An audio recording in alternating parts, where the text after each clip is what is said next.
Hi, let's talk about how to use these blocks and how to use them to make a starter bubble. So up until now, we've been using the gather heat, double dip, Marver, introduce a bubble, drop heat, make a cylinder.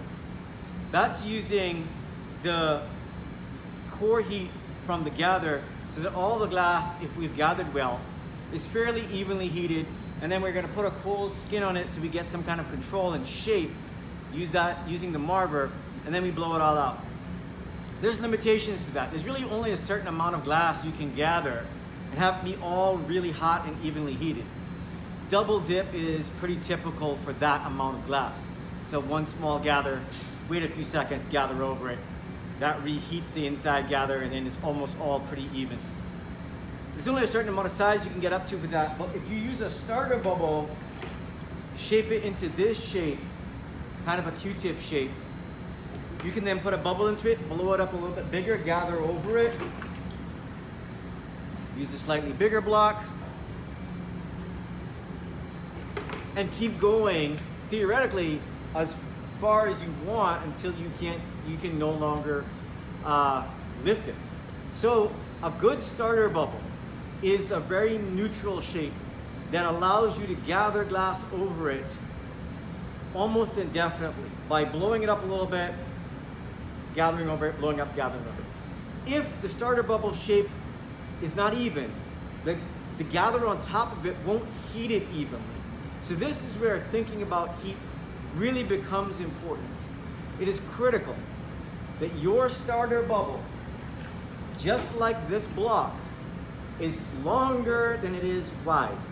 If your starter bubble is wider than it is long, when you go to gather over it, you will have a terrible wide gather with a ring that's going to spin out and make like a weird dog ear Saturn shaped thing. And then you're going to have to try to smash it back in there with another block. A good starter bubble allows for an even gather over top of it. And it has to be, for the most part, slightly longer than it is wide. The other thing I'll point out about this shape is that the widest point on it is in the middle. It is not the tip. So this is a Q-tip shape. It's not a blow pop. It's not an ice cream cone shape. It's not narrow here and widest on the tip. It's widest in the middle. That's critical for getting a good gather as well. So studying the proper shape of a block, what we call a parison shape, is kind of like this beginner shape that you can put anything on top of. It's really important. So the other thing we're going to try to introduce today is a Steamstick. This is an old-fashioned tool that have been out of fashion for a while now because we have Soffiettas or puffers, but it's really difficult to try to use our pneumatic foot pedal system that we have with the Sophie. Even when we have the appropriate size connection, this connecting to the Sophie, this is set at such a low PSI that it doesn't do much when we Sophie it. It like barely blows it out. How this works is the water on this heats up when you stick it into the opening, vaporizes, turns into steam, and pressurizes the inside of the bubble, and it inflates. What's critical about these is that they're really long tapered shape, because the more of that taper you get inside the bubble, the more water is exposed to the heat inside of it, the more steam it generates, and the better it's going to work. If you have a really blunt shape like this, it doesn't do much because barely any of it can get into the opening, so it's not generating enough steam to actually inflate it, okay? So that's what we're going to introduce today. We're going to make a simple cylinder, so the shapes that you've been making already, in the same way. The only difference is we're going to start with your starter bubble.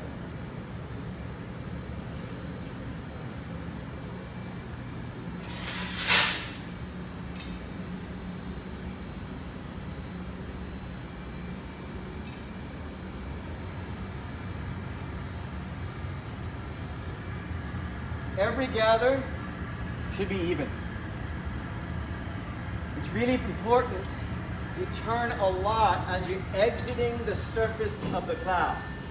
A lot of people turn when they're in the glass and then just dip out, and it makes a big wrappy hot mess. It should look like a Q-tip just from the gather.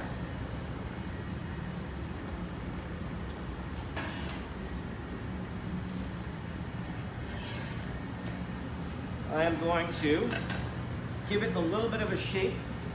This block is not designed to cure your gather.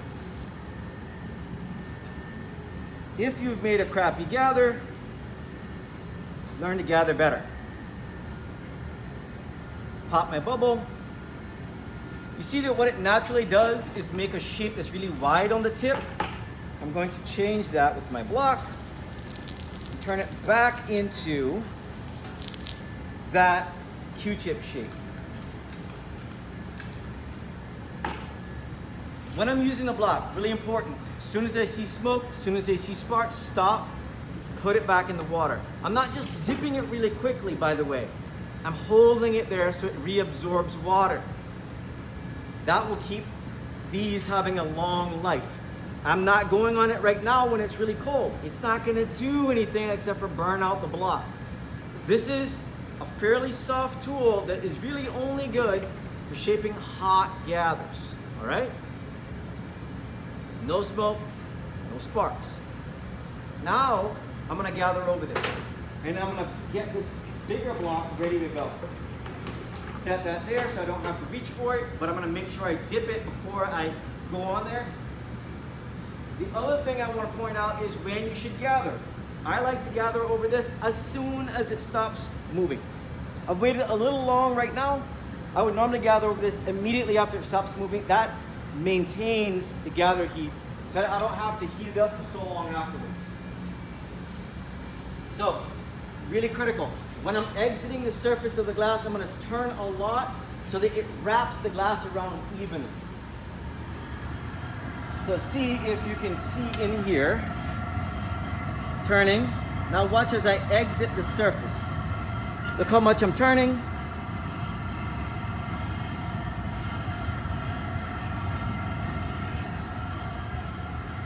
Now look at my gather. It is already, again, the same sort of Q-tip shape. Now all I've got to do with my block is clean it up. I shouldn't have a mess that I've got to reshape. I should already have roughly the shape, and I am just cleaning it up a little bit. As soon as I see smoke, stop. I can use gravity to get some of the glass off. By tipping it down.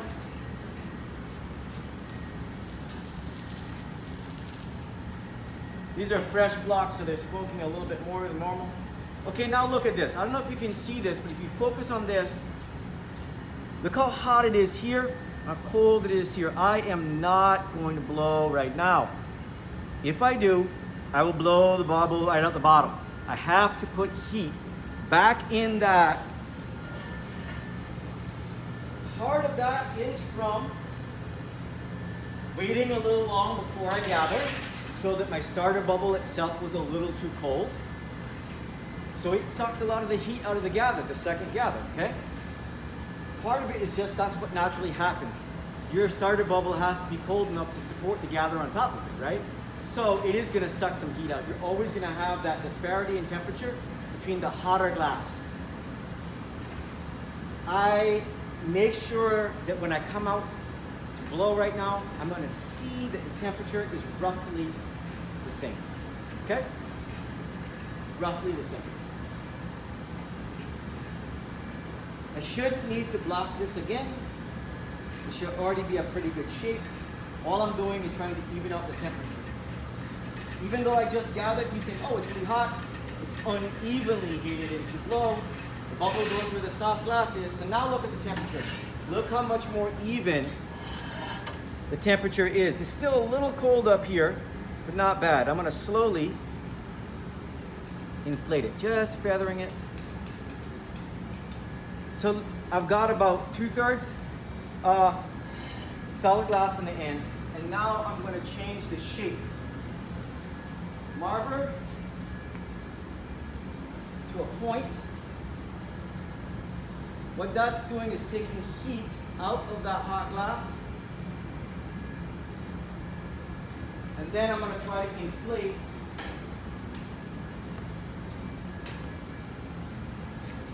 blow a little bit, see the blue out up here. Then I heat it up, Do the same thing again. Heat it. Marver the sides at that angle. Blow a little bit. What I'm doing is setting up a difference in temperature. The cold skin that the Marver puts on the bottom half should keep the bottom from blowing out too much, but the shoulder should puff up a little bit. That's going to help thin it out, prepare me for that drop heat. All of this is to make up for the fact that I had to have a starter bump, that I had to gather on top of cold glass, meaning that the glass right next to my blowpipe, where I want it to be thinnest, is the coldest.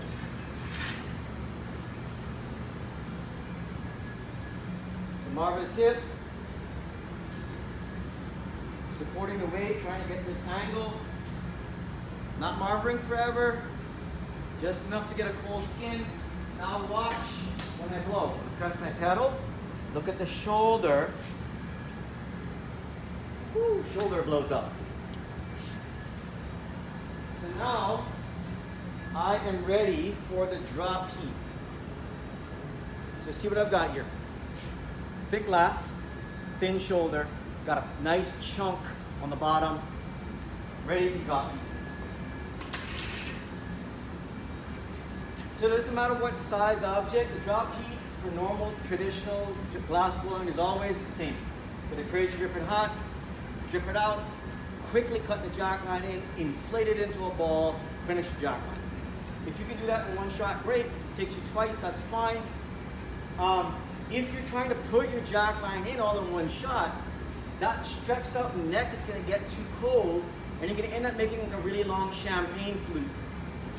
If it gets too cold, wait too long putting that jack line in, and the thin glass cools down, it won't inflate, it won't thin back out.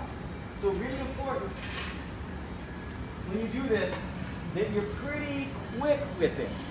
And look how fast it's moving, look how hot that is. So I'm dripping it. It's going to put a little waste here in a second. All right, watch how aggressive I am.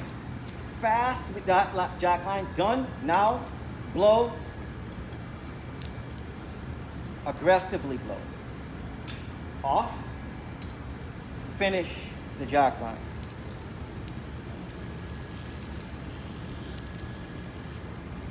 Still going for about as big around as your thumb.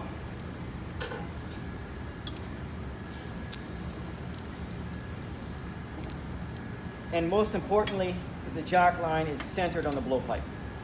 So there we go. Jack line finished, shoulder finished, thick base. Now I can heat it up and swing it a little bit to make my cylinder. Still got thick glass down there. That is the best way that I know to thin out the shoulder and the neckline. I won't have to do very much tweezering and trimming. When I'm done with this, I still will do that, but I won't have to do much because I aggressively blew it out. And you saw what happened. My jack line that I had cut in blew way out, but it thinned it. And I'm gonna cut it back in. I have a nice thin neck. It's gonna break off easily.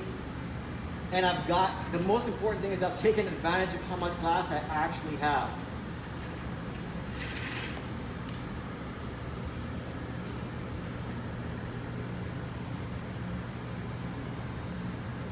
Start stretching my cylinder.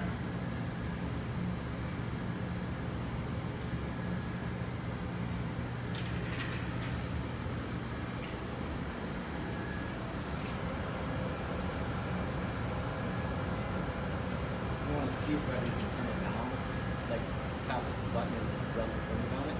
Got that? Make it up. Alright, so I'm about to come out and swing it one more time. 2 times usually should get you in the ballpark of what you want. When I'm swinging, I can swing aggressively, but my hands still stay in the middle, so it's a pendulum. I'm not trying to throw this thing off center. Alright. Tapered shape, nice heat. I'm going to put my blowing device back on.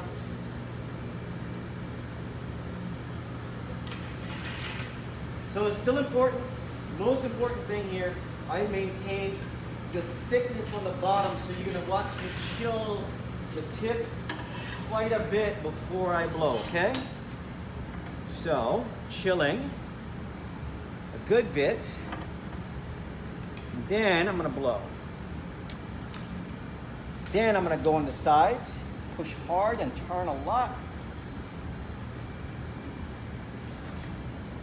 There we go. So now I've got the beginnings of a cylinder, still got a chunk of glass there, and I am ready to flatten the bottom. Once I've got the neckline and the shoulder in, I don't need to heat them anymore. I'm only flashing, and I always count when I flash in my head. So that was probably about 5 seconds, 1 1000, 2 1000, etc. And then I'm heating the bottom entirely out of the glory hole. Just like with a small cup, I'm only wanting to heat that bottom hemisphere. So I'm entirely out of the hole. Just letting that radiant heat wash over that hemisphere and heat it up. That's going to keep the sides cold so that when I push against them, I can make a nice crisp base for this. Flash before I come out, 3 to 5 seconds. Making sure I've got some heat in my moil. Even further chill the sides. Now watch, pushing, turning a lot.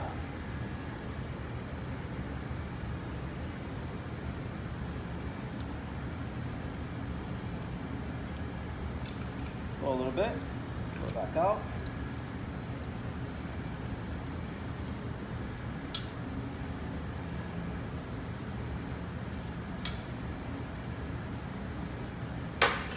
So there we go. We got flat bottom, little indentation for the punty, pretty straight sides. If I really wanted to, if this wasn't a demo, I'd go back and straighten that out.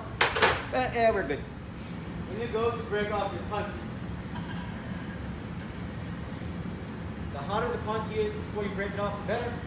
Because you have a way better chance that it's gonna not break off for everything. So I touch it, immediately start turning to check where center is. Get it on there. That's about how much time I got to mess with the punty. I'm gonna chill it all the way around. Never stop turning. Break it off. If I stop turning, I got a chance for the punty to fall off center.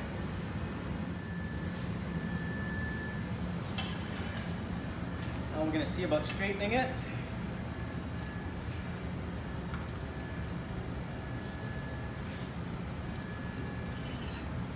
What I'm looking at is the bottom to make sure that the bottom is straight and in line so the punty is absolutely centered.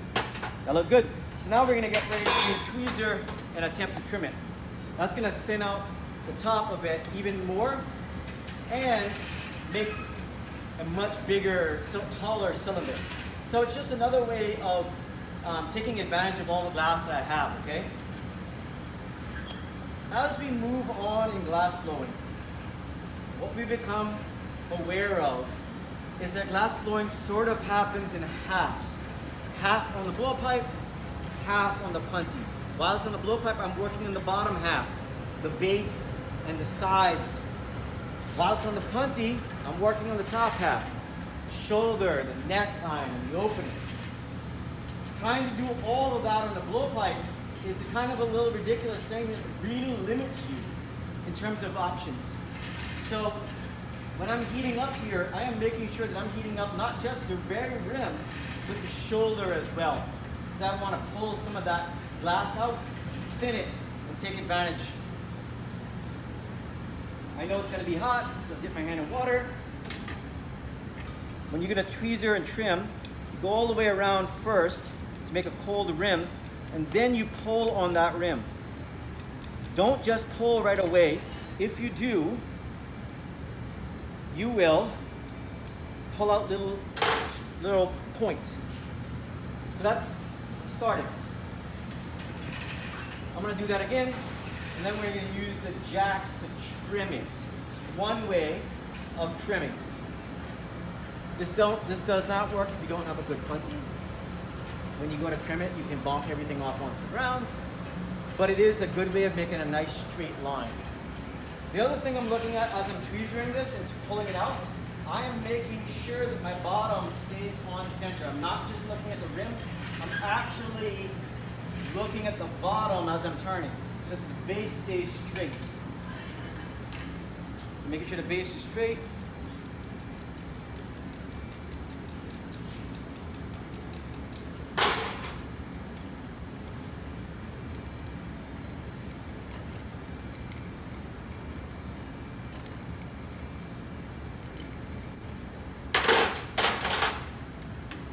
Pull that out a little bit, chill this.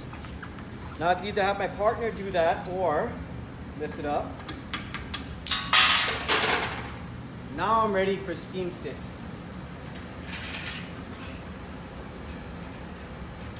So you can already see how much bigger of a cylinder this is going to be. So the first thing I'm going to do to get ready for the Steamstick is heat everything that I want to move. Remember, you're heating what you want to move, flashing everything else. And I'm going to reshape the opening to be able to accept the Steamstick.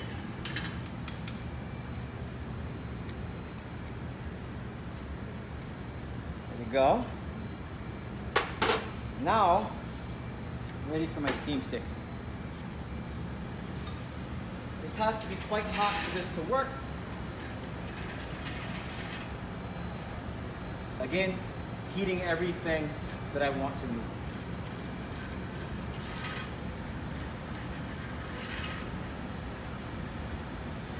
Make sure I got a good heat in this before I go in there with that Steamstick.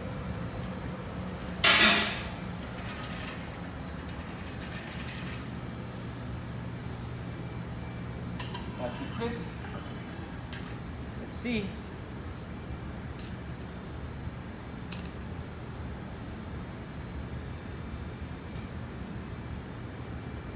Here we go.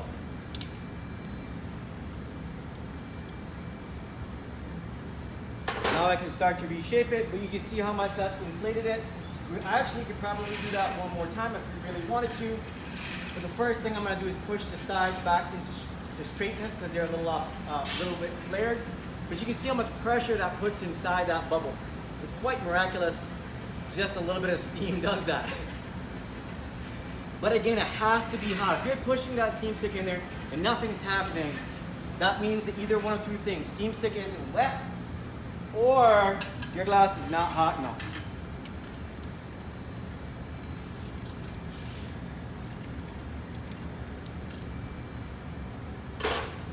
So fixing the cylinder, do that one more time, and then I'll open the top.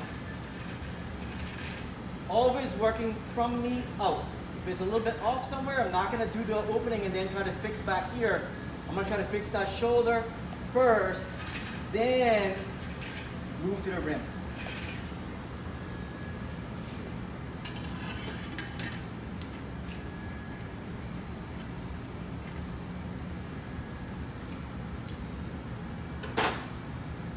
Probably can steam it one more time.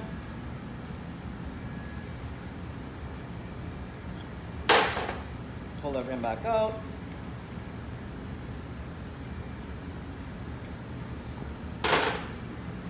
Now we're ready to open it. You'll be surprised at how thin that rim will be now. But now I've only got to heat just the rim, right? Sides is straight, bottom is flat, is straight. I'm just going to open the top, so I don't need to heat too deeply because I don't want the whole thing to flare out.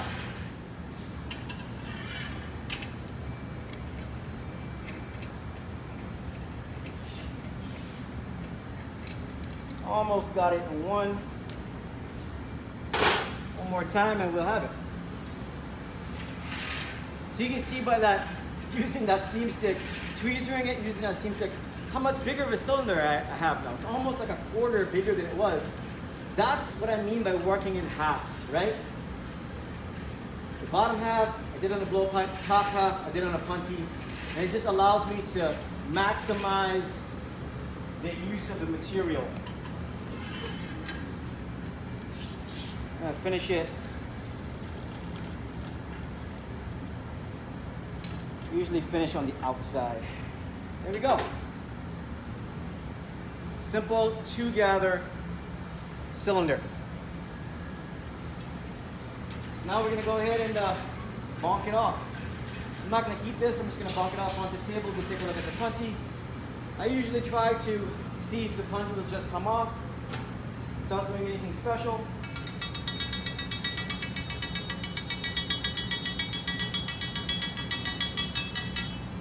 If the answer is no,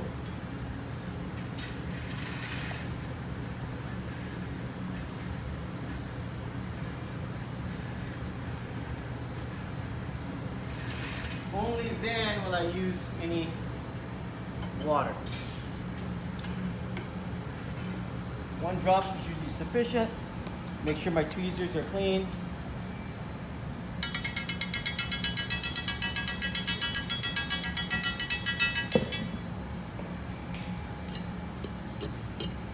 Lots of little small taps, and that punty actually came off quite clean.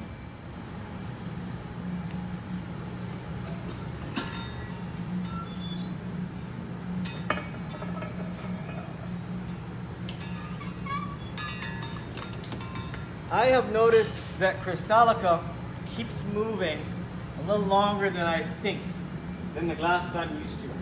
If I just reach in there and bonk it off, laying that cylinder sideways, it often sags flat. If I have one of my partners glove up and grab it, they often squeeze it flat. So I end up with an oval cylinder. So I have been recently bonking it off onto something and then picking it up. It gives it just a chance to chill out and cool down. There might be other ways. A lot of places have break off, like a little break off table, like out of cherry wood or vermiculite board or fiber board or something. It does the same purpose. It gives that chance, the glass enough chance to set up, so it's not going to be moving when you go and put it away. It's not going to slump or be weird. Especially with your salad that keeps moving, you can squeeze it. So that's it. How to do a starter bubble, how to use a block, and a steam stick. We'll see you next time.